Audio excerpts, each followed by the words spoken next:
everybody, it's Neil. Check out what I have here from Super Empower, and it is a 300 amp hour battery. So this is going to be great. It's a 300 amp hour 12.8 volt battery, so it's going to fit into my array here. You can see I have 3 here. I have another one I'm going to be putting in there too, this one here. So this is actually, between this one here is 300. Each of those little ones there are 150.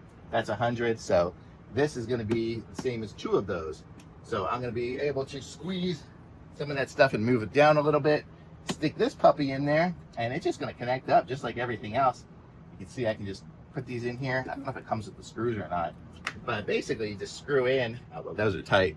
Just screw in these where those go, and it'll be live then. So that's really all I have to do. And then my system is all computerized and stuff like that, so I have to reconfigure it and say, instead of having 450 amp hours, I'm going to have 900 at the end of this. So that's going to be sweet. So that's going to give me several days on the road, being able to be totally, you know, free of the connections and stuff like that. So I'm going to connect that all up, and I'll probably do another video when I have it all connected up and show you guys 900 amp hours going on there. So that'll be sweet.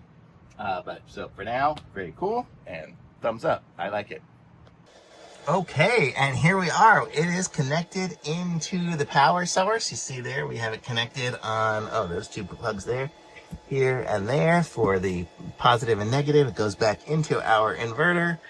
It is installed in my van here with a few other batteries. These are like hundreds.